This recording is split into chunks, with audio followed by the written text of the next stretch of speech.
You think we should still be planting churches at the rate we as general evangelicals are? Or should we shift our focus to rebuilding plus revitalizing existing ones? Well, my first thought is that I've heard from every church planting expert that revitalizing churches is much harder than planting churches. And so I think that part of why that there is such a premium on planting new churches is that because it might just overall be a better, just ROI in terms of like building life-giving, gospel-centered, expressions. I think we probably just need to be doing both.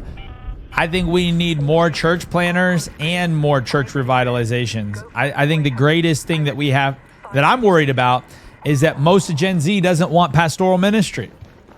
Gen Z doesn't want pastoral ministry.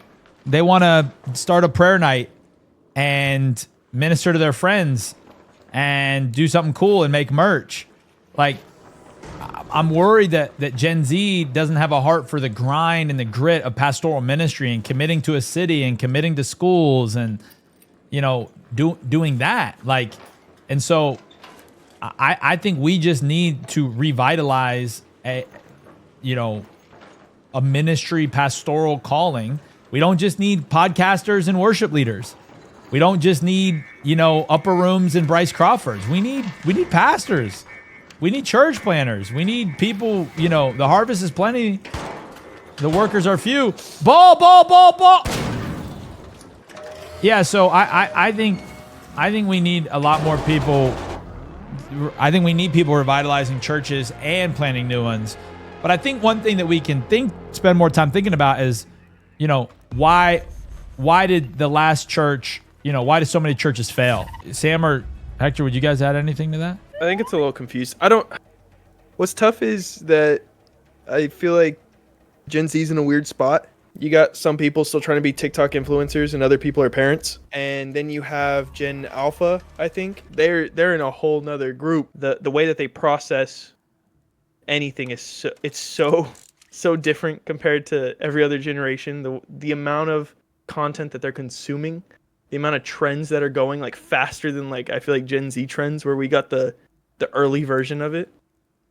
But I think that the church revitalization is important, but like you said, the time that it takes for the work to actually start showing through and the culture to start shifting, I don't think that the new gen's like attention span can last while like trying to build it, which is kind of scary. Like trying to build a new church or trying to revitalize? Or trying to revitalize, trying to build that new culture, trying to Yeah, what do you think, Hector? I don't know. I feel like I think you're right. I think you're spot on about your fear for Gen Z going into ministry.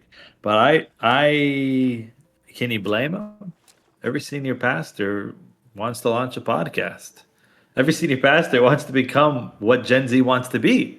So it's not just the Gen Z wants to be it. Unfortunately, the church is modeling an incorrect. It's almost like a facade. It's like trying to tell, like they're not intentionally saying this is what church is, but that's what churches are. Churches are modeling a way of church that isn't, it isn't. I don't want to say biblical, but it's like we're fearful for Gen Z not understanding the heart of ministry. But then it's like the same people that are like saying like, oh, these young bloods don't have, thick skin to be in ministry. It's like, yeah, you're also now in your fear of God on your podcast, like you're telling that from a $50,000 podcast room. So it's like it's like I have to have grace for the Gen Z because it's like their leaders are telling them, hey, I don't think you guys understand what ministry really means, and I'm going to tell you all about it on this extra sermon clip after my message on Monday for my podcast. You know what I mean? I just feel like that's where it's like, it's just silly to me. I'm like, but at the same time, I'm not saying like we need to be like Francis Chan, sell my church, move to China, go all like. What do you have against China specifically? Yeah, that was I felt that was like, did you feel that? That was coded language. That was coded, bro. I never witnessed a Xiaomi electric vehicle before I could tell. That was freaking coded, bro. Dude, That was he insane, moved to bro. China. That's literally what he did after his. Hey, bro, I understand why Mexicans don't like China people, Chinese people. You know, but you just gotta, you gotta chill out, bro.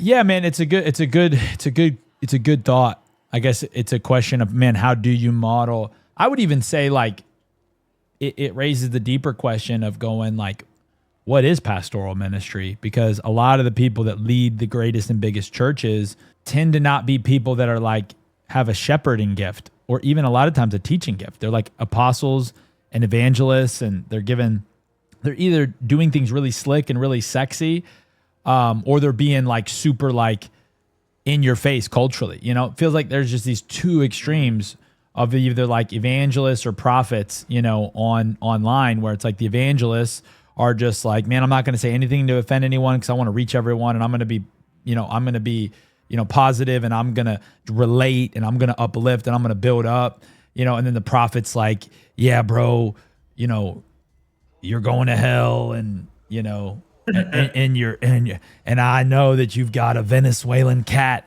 and that Venezuelan cat's gay, and you're gay for playing video games. All these, you know, I'm like, oh my gosh, like imagine like some of these hot takes.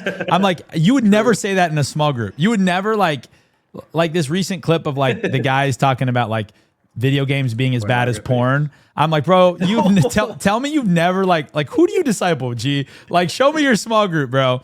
And so yeah, it just feels like it's just a good time to anchor back in, like, you know, what even is pastoral ministry. I think like a modern, and this is obviously an opinion. Oh, but 17 I think minutes, you one guys. of the purest. Mm-hmm. Oh, wow. We just gotta go One for of a the fight. purest models of pastoral ministry today, I think, have to involve three things. You're either going to marry someone, you're going to bury someone, or you're going to be at their hospital bedside. I think. Are you pissed that you couldn't make that rhyme? Are you really mad? You have to marry someone, you have to bury someone, or you have to. Wait, are they leaving right here in front of us? Ferry somebody into. Or they just left? Ferry them out of their hospital bed. Carry them out of their hospital bed. Carry. You have to marry someone, bury someone, or carry them out of the gutter.